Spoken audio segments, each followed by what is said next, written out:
So this is a topic that is near and dear to me.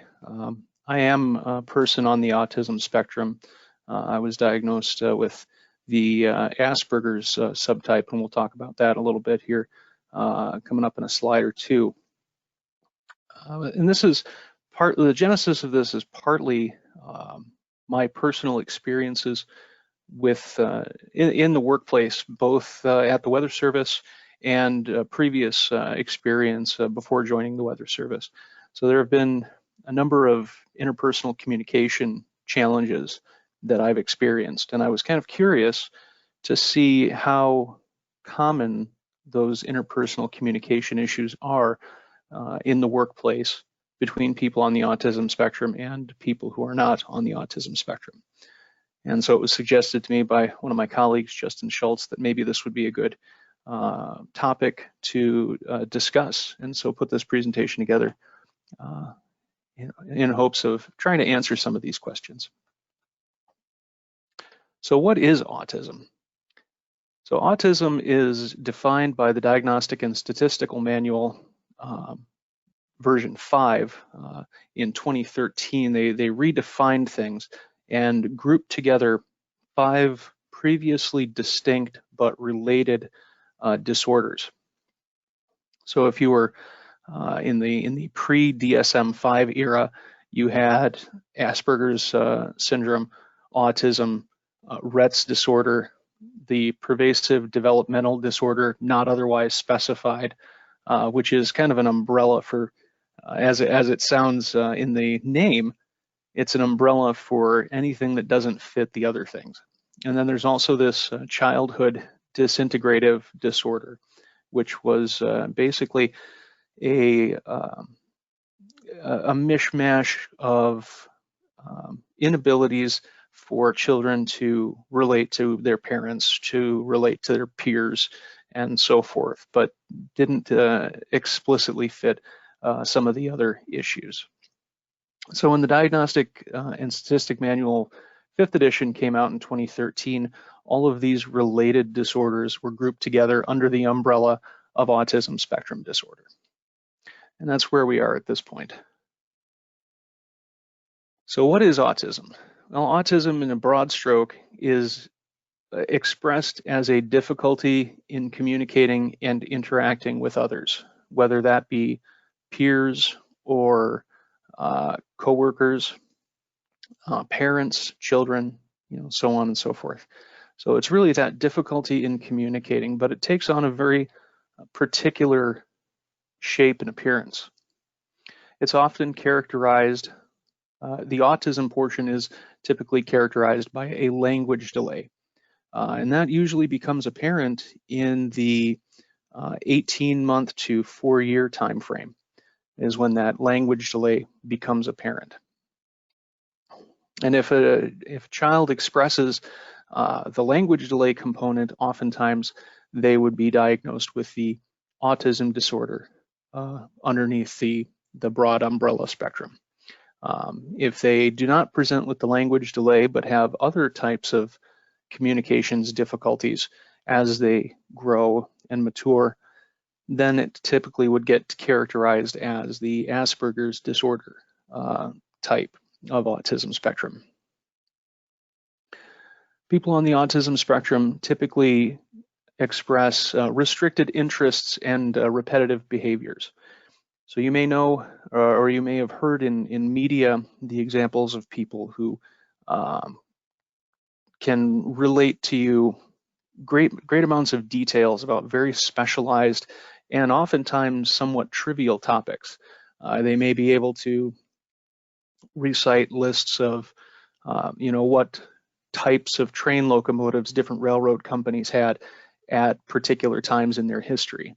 They may be able to draw you a wiring diagram for a 747, a fairly complicated machine, and they may have never been in physical contact with that aircraft, but they've studied it and they can draw you the wiring diagram or the hydraulic diagram, even though that may not be relevant to anything, but that's what's an interest to them. And so that's what they focus on. You have people who tend to collect things that, again, are very, very important to them, more than you might imagine for, what would be considered, and this is probably the last time I'll use the word normal in this presentation, but what you may consider normal. The repetitive behaviors. They may have tics. They may rock back and forth. They may have, facial tics. They may snap their fingers. They may, wave their hands or flap their arms, things like that. And it turns out that those types of behaviors are soothing behaviors for the individual. They help them to deal with sensory overloads in situations where the autistic person is experiencing a bit of a sensory overload. That helps them self-regulate a little bit. So as I've touched on a couple of times already, the autism spectrum disorder is a spectrum disorder. There's a variation, type, and severity of different traits that are expressed by different individuals. And I found a couple of these helpful cartoons, and there's a link there in the slide that folks can visit later on to see a little bit more of this, of these cartoons that help describe the spectrum. So what most people think of when they hear the word autism spectrum is a line between not autistic and very autistic on opposite sides. And then you basically operate a slider back and forth between not autistic and very autistic. But in reality, the autism spectrum is a number of, in this diagram, 5 different skill areas. I've seen graphs with as many as 10 different skill areas. And so each one of those skill areas, the individual may be, more toward the autistic side of that skill, or they may be more on the what we call the neurotypical side. So neurotypical and neurodiverse, those are 2 terms that I'll be using throughout the presentation. And neurotypical is what you might consider to be a normal person. And a neurodiverse person is an individual who may present on the autism spectrum, and there are other things that fall under that neurodiverse umbrella as well.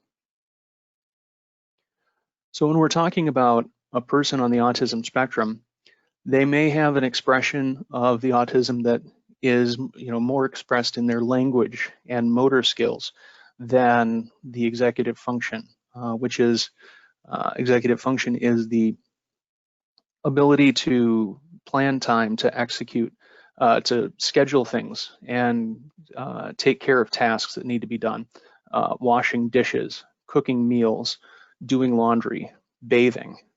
These sorts of things are all considered to be executive functions. They're kind of, the tasks that adults are expected to be able to perform automatically and without prompting. For some people with executive function difficulties, they may not understand why they need to do these tasks. They may not know how to get started on the tasks, and it may not necessarily, you may demonstrate them time and time again, but the individual may have difficulty keeping up with that. And so for each individual on the autism spectrum, they express autism differently. And so one of the things that we say is that if you've met one autistic person, you've met one autistic person. It is very hard to characterize the group because of the traits of one of the individuals in the group.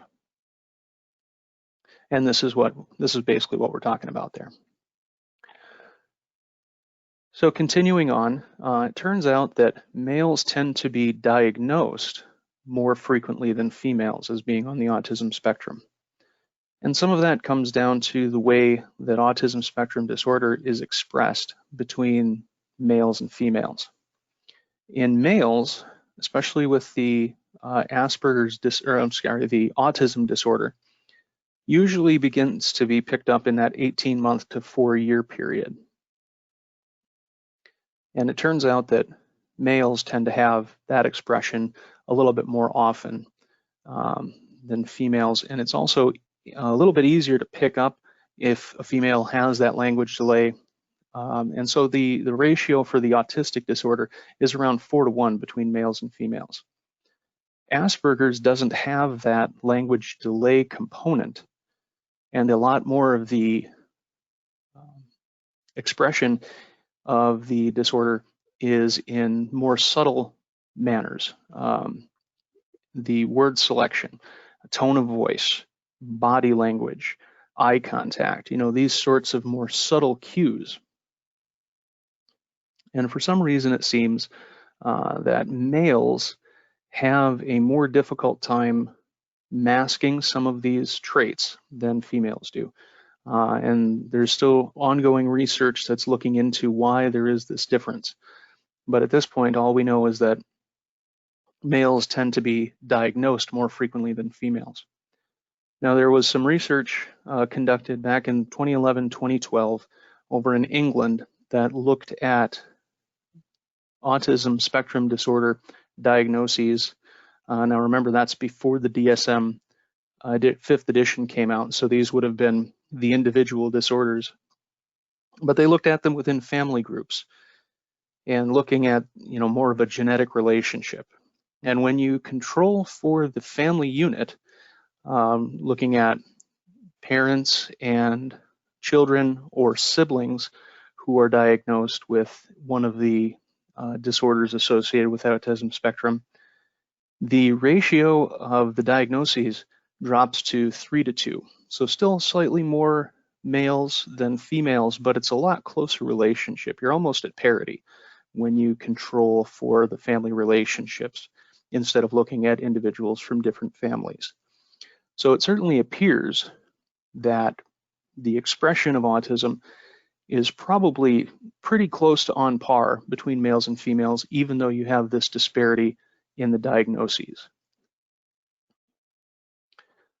So again, going back to the DSM 5th edition, one of the big definitions of autism spectrum disorder is an interference with the ability to function at work, school, and other areas of life. And that's one of the big clues that's used in the diagnosis for autism spectrum disorder. Most people on the autism spectrum have some ability, some interference with their ability to interact with their peers, supervisors, people that they are supervising, friends, family, and so forth. So the American Academy of Pediatrics has begun to recommend screening at different stages of development among children, starting at 18 months and then 24 and 36 months. Now, these are not necessarily full workups. They're not full screenings. They're looking for very specific clues and expressions that begin to be displayed at these ages. And then by the time a child reaches 4 years of age, it's recommended that all children would be screened for autism spectrum. And part of the reasoning for this is that if you can get an early diagnosis, that really helps the individual because the educational efforts can be tailored to try to account for the different types of difficulties that individual experiences. If they have a deficit in language, then you can get them additional language training, and you can kind of tailor and adapt the education to help them mitigate some of the expression of their autism spectrum disorder. Now, the earlier screenings are typically recommended when there's a known family member who has already been diagnosed. But then again, by the time you get to age 4, it's recommended for all children to be diagnosed. So as of 2014, the CDC states that about 1 in 68 people is diagnosed with autism spectrum disorder, and the largest fraction of these, 75%, come down as the Asperger's disorder or that pervasive dissociative disorder. which means that the other three, the Rett syndrome, autism disorder, and the other childhood disorder, come up only 25% of the time as a group. So most of these are the Asperger's and the PDD-NOS. So why is this relevant to the Weather Service and to science fields in a general sense? Well, there was some research performed in England, and again, most of the research that's been conducted at this stage has been in England. And the researchers came up with this autism spectrum quotient, which is essentially a diagnostic tool to determine, the degree of autistic traits in a person of normal intelligence, which is defined as having an IQ of 70 or greater than 70. And this diagnostic tool was developed using some information collected from 500,000 individuals as a result of a television program that was run by the BBC called Embarrassing Bodies. Now, in the Embarrassing Bodies program, it was one of these medical intrigue television shows where they interviewed different people with different health and medical problems. And they had an individual who was diagnosed as autistic. And so as part of the program, they offered a questionnaire online where people could go on and take this quiz, and they would try to define and try to analyze to find traits and symptoms that are similar amongst people with autism spectrum disorder. They received 650,000 responses. And of those 650,000 responses, they were able to use 500,000 of them to help develop this autism spectrum quotient. Now, the quiz also had a component that was used to determine the career of the individual taking the test. So they had 3 career fields that were identified as STEM fields: science, technology, engineering, mathematics, and then 14 non-STEM fields. And then they had another category which was listed as other. And when they compared the results from the individuals who identified in the STEM fields versus the people who identified in the non-STEM fields, including other, they found that there was a higher prevalence of the higher autism spectrum quotient scores in the people who identified as STEM fields.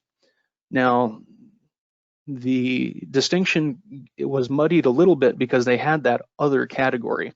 And so oftentimes people on the autism spectrum tend to be very literal in their interpretation of things. And so it's possible, in fact, likely, that some of the individuals who checked the other box in this study probably were in a STEM field that didn't precisely fit one of the 3 STEM fields that were offered. And so that would skew the non-STEM scores a little bit higher than they would be otherwise. But again, it would be impossible to, using that quiz, to be able to separate the, which of the other respondents would fit into one of the STEM fields. So using that and some other anecdotal evidence, it seems apparent that autism spectrum disorder individuals are attracted to STEM fields.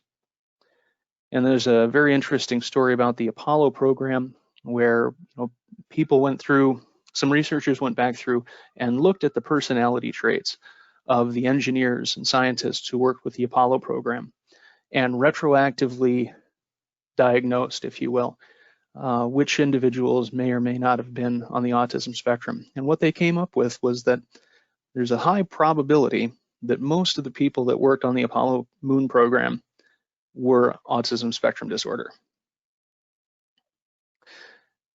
And so they're moving forward again in time. Tech companies have begun actively recruiting for autism spectrum disorder. And that kind of started with JP Chase and Microsoft and Ford and a few others. And the folks at JP Chase had the most interesting experience, in my opinion. They began recruiting autism spectrum disorder individuals to look at forensic bookkeeping, to try to find problems in the way that they were recording the financial information, and to try to look for instances of fraud and so forth. And what they discovered was that the people that they had hired that are autism spectrum disorder did such a terrific job at being productive and also at being able to focus on the task that they expanded the program into other areas of the company. And so one thing you might be wondering, if you have these individuals with communications difficulties and difficulties interacting with other people, why would you want them, to specialize in selecting these individuals? Well, it turns out that their ability to focus can be much higher than a neurotypical person. If you provide a person on the autism spectrum with enough work to do, they tend to be very focused and they tune out distraction.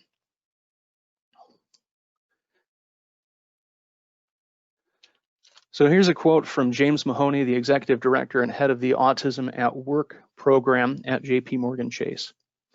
He says, our autistic employees achieve on average 48% to 140%, so that's 148% to 240% of the work that their typical colleagues are able to perform. And they are highly focused and less distracted by social interactions. And so that means that, in many of the cases that they experienced here at JP Chase, the individuals on the autism spectrum don't spend a lot of time chit-chatting. They don't spend a lot of time around the water cooler. They don't spend a lot of time gossiping. They come in, sit down, and focus on their work and achieve higher output than some of the other individuals who are considered to be more neurotypical. So another interesting part here is the association with higher levels of output. Now, there have been studies that have said that people on the autism spectrum show low amounts of focus. There have also been studies that say autism spectrum individuals demonstrate a high degree of focus. And so Remington and others in 2012 set forth to try to rationalize these two sets of studies. How can you have individuals that are low focus and then also coming up with samples that are high focus?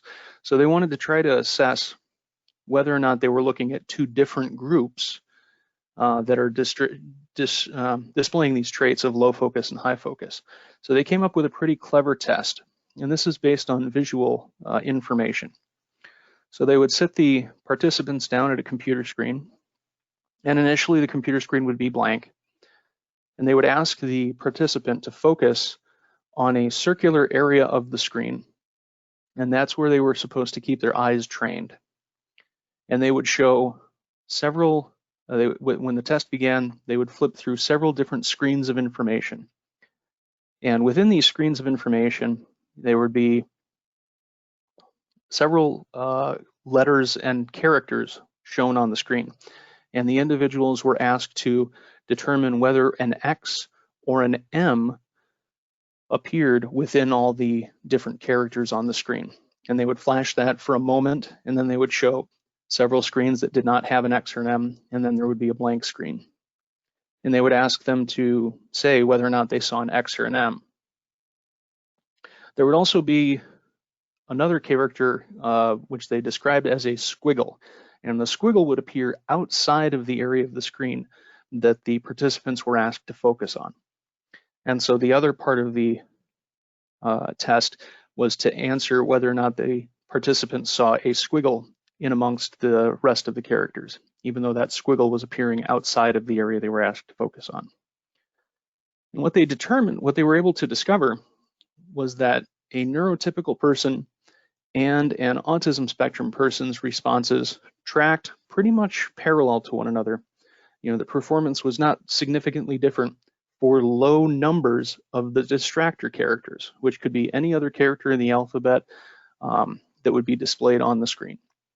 So if you had, say 5 characters on the screen in the area that you were asked to focus on, and one of them was an X or an M, scores tended to be pretty similar between neurotypical people and people on the autism spectrum. But as you increase the number of distractor characters, you reach a point where the two sets of scores begin to diverge. And the autism spectrum people continue to perform well above the number of distractors, where the neurotypical people begin to perform more poorly. And eventually you will be able to overload the visual information processing of an autistic person by throwing a considerable number of characters on the screen, and then their scores start to fall as well. But it's at a much higher threshold than what those neurotypical people were able to perform. And so what Remington came away with is that in situations where the studies were showing low focus among people on the autism spectrum, the perceptual capabilities and focus of the individual were not, they were not fully saturated. And so if you're not able to fully saturate that person's capabilities, people on the autism spectrum will have a harder time focusing, which means they're going to get distracted easier and focus on other things. And the studies which resulted in findings of high focus among autism spectrum people tended to saturate the abilities of the person being tested. And so that was how they were able to explain the low focus studies and the high focus studies amongst this group that is supposed to be pretty similar to one another. So the takeaway from this test, from this experiment, was that people on the autism spectrum can perform tasks requiring visual processing a little bit better than people who are considered to be neurotypical.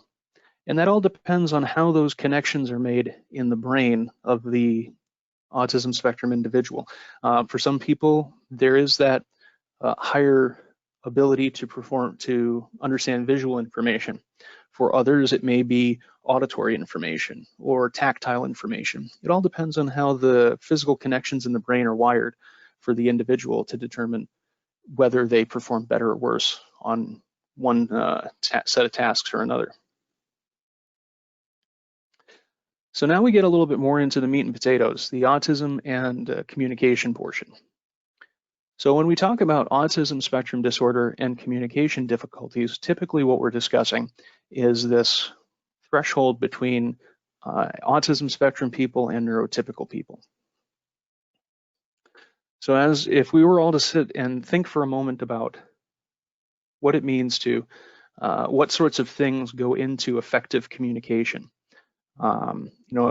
If we're talking to each other in person, there's an expectation of eye contact.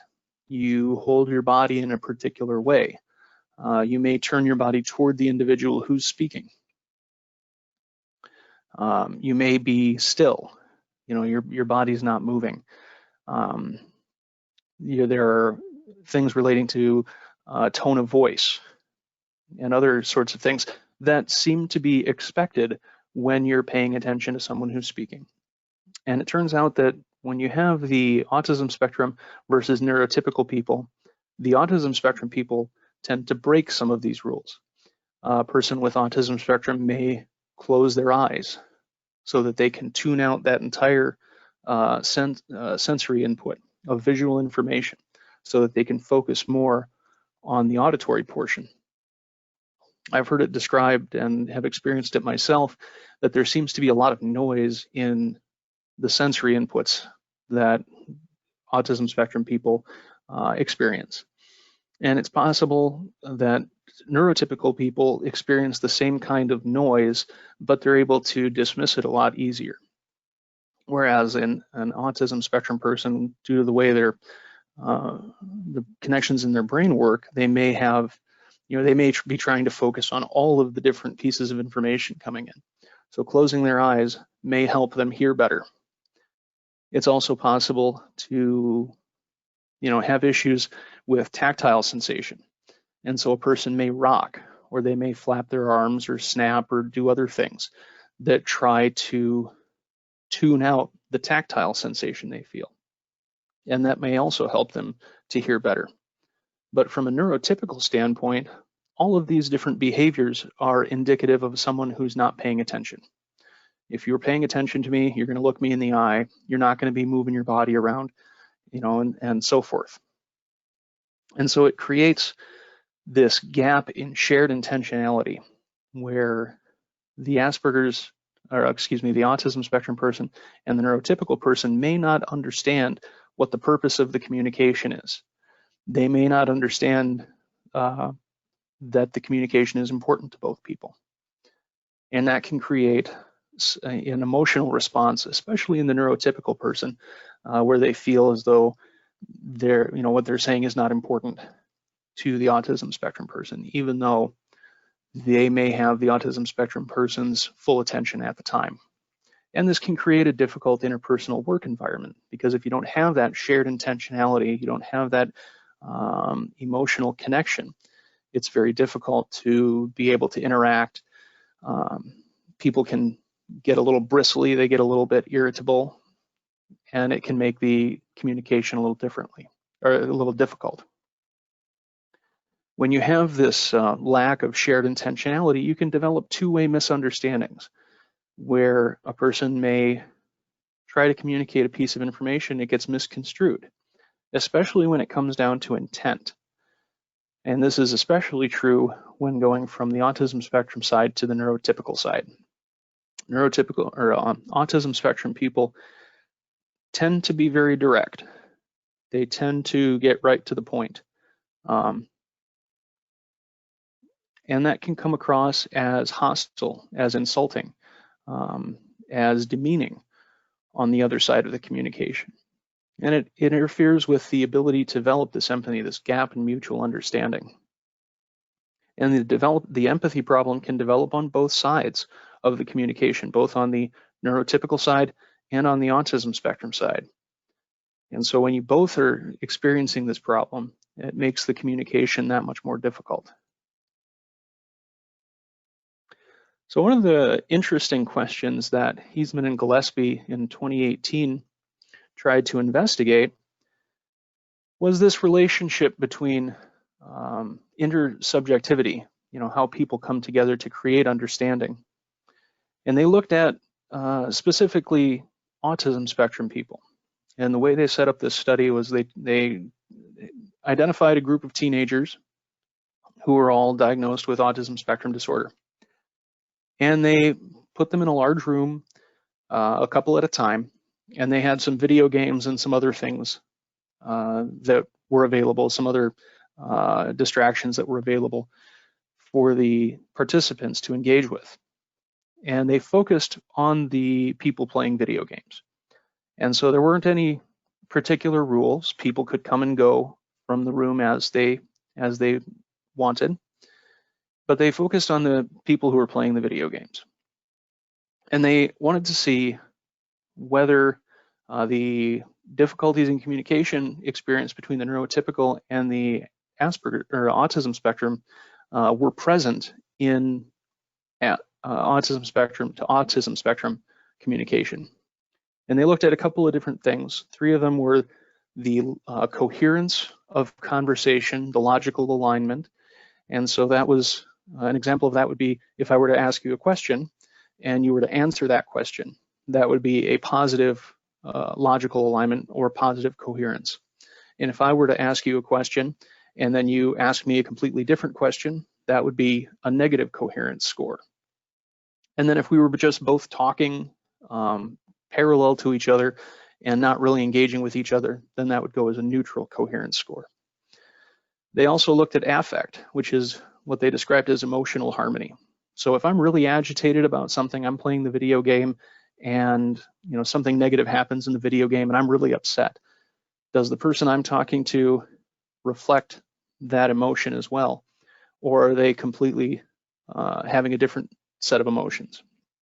And so if the two people were expressing similar emotions, that was a positive score. And if they were different, then that would be a neutral score.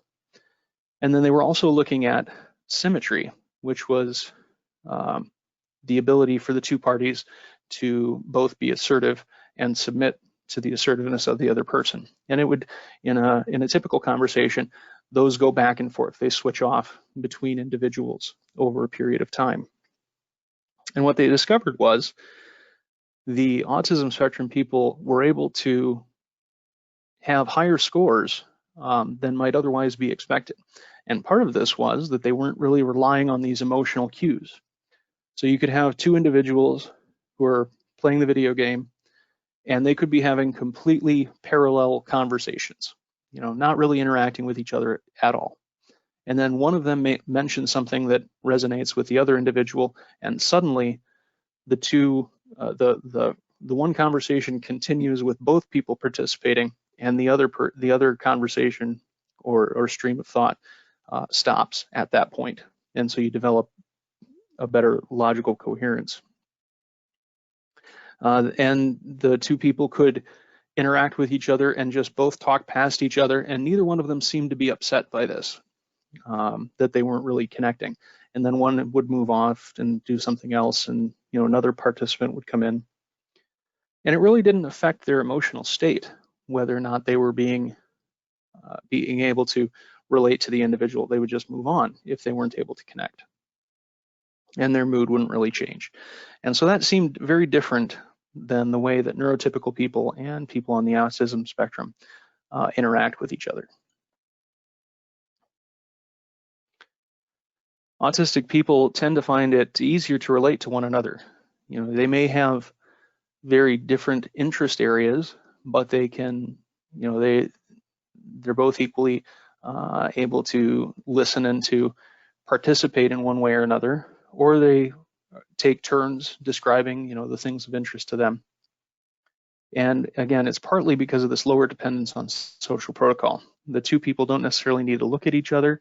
They don't need to be saying the same thing. They could both be rocking, doing any of these other things that a neurotypical person might see as lack of attention. And it doesn't matter as much to the person with the autism spectrum disorder, because they're focusing more on the what is being said versus the how in a lot of these cases. So a couple of final thoughts here. If you're an individual who is a manager, intentionality of communication is really important. I'm sure most of you have done what we called the peanut butter jelly sandwich test when I was in grade school, and you were asked to create a set of instructions for how to create a peanut butter and jelly sandwich. And so my set of instructions might say something like, open the bag of bread, take out the bread, smear peanut butter on one piece, smear jelly on the other piece, mash them together, and then you've got a peanut butter and jelly sandwich. Your definition of how to create a peanut butter jelly sandwich may be different, but there are assumptions that are made. In my example, I assumed that you had bread, for example, and that your bread was in a bag. And I didn't describe to you how to put the peanut butter and jelly on the bread. I'm sure there are people out there who could imagine, a situation where you would say, put peanut butter and jelly on a bread, and they open the peanut butter and they stick their hand in the peanut butter and take out a handful and then slap that on the bread. That's a valid way of doing it based on the description I gave. Now, that may not be the intended method that we were hoping for. We were probably hoping they would use a knife or perhaps a offset spatula or something else, some tool to apply the peanut butter and jelly to the bread. Your bread might not be sliced yet. You might have to tell them that the bread has to be sliced. Otherwise, they're going to take and smear the peanut butter and jelly on top of the whole loaf of bread. And so being very explicit with some of the instructions can be helpful to a person on the autism spectrum. Provide specific feedback if there's a correction that's needed. I can't tell you how excited I get when someone takes the time to print off a product of mine and mark it all up with red ink and say, these are ways that you can improve on this. That makes me feel valued as a team member. It makes me think that somebody cares about my performance. Now, if that feedback is to circle a phrase and write not this, that's very difficult for me to act on. If you were to circle the phrase and say, don't use this phrase, and then but also then give an example of a better phrase. If we were to send out a product that said, seek shelter whenever it's convenient. You might circle that and say, don't say whenever it's convenient. Tell them you want them to do it now. That's the sort of specific feedback that a person on the autism spectrum can make use of. It's actionable, it's specific, it's detailed. More open-ended types of questions can be difficult to answer for a person on the autism spectrum. It's also, for some people on the autism spectrum, it's difficult to infer what is meant. You know, you may be able to make a suggestion to a neurotypical person, and they may have the experience and the shared intentionality to understand what you're inferring from your words. But a person on the autism spectrum may not have that same capability. So if we assume that 23 people work in a particular weather forecast office, and you consider the attraction of STEM fields to people on the autism spectrum and the percentage of people in the United States who are autism spectrum, it becomes likely that at least one person per WFO is on the autism spectrum, and it's likely there are several people on the autism spectrum at a weather forecast office. If you have a higher number of staff, of course, the probabilities get even larger due to that larger sample size. It's also important to keep in mind that approximately 20% of people on the autism spectrum are able to maintain steady employment. And there can be lots of different reasons for this. A few that seem to stand out is that if you have an individual who doesn't quite seem to fit in with the group, you know, perhaps their work is adequate, but they don't make friends. You know, they don't get along socially with the other folks. The work is fine, but you're missing the social component. You know, those people tend to be a little more outcast in the group. And it becomes easier if you have to make a decision to terminate somebody. Do you want to terminate somebody that folks get along with, or do you want to terminate somebody who has difficulty with the social interaction? It's probably going to be easier to let the person go who has a difficulty fitting in. You also run into situations where sorts of things that a neurotypical person may never consider to do at the workplace, like having an outburst in a meeting, you know, standing up and shouting information in what should be a quiet and professional setting. An autism spectrum person may not necessarily understand that that's not the appropriate way to do that. They feel very passionate about whatever they're speaking about, and that's how they're expressing their passion. And it's these sorts of quirks and behaviors that make it easy to separate the autism spectrum people from their peers due to these, especially in situations where you have to make decisions to either hire or let someone go. And so all that feeds back into that 20% autism spectrum individuals being able to maintain steady employment. So just a couple of things to consider. So I'd like to thank a couple of folks that had some significant bearing on this presentation. My former Sue Dan Miller, Jonathan Wolf, lead forecaster at Duluth, Dean Meldy, also lead forecaster at Duluth, and Justin Schultz, who really got me going on this topic and encouraged me to put this information together and to present it. So that's all I have at this point. I'll open it up to questions.